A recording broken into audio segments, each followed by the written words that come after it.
বিশ্ব মহাবীর চিরারায়ের মূর্তি উন্মোচন হলো ফালাকাটা ব্লকের জটেশ্বরে। বৃহস্পতিবার বিশ্ব রাজবংশী উন্নয়ন মঞ্চ জটেশ্বর শাখার উদ্যোগে এই মূর্তি উন্মোচন হয়। এদিন এই মূর্তি উন্মোচন উপলক্ষে একটি বর্ণাঢ্য শোভাযাত্রা বের হয় জটেশ্বরে। ওই শোভাযাত্রাটি জটেশ্বরের বিভিন্ন এলাকা পরিক্রমা করে।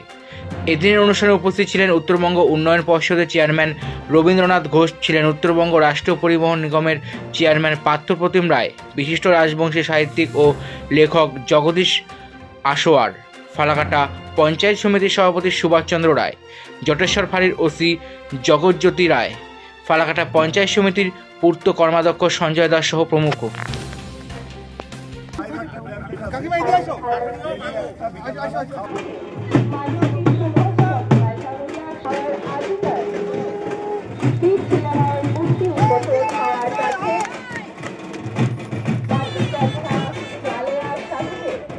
এবার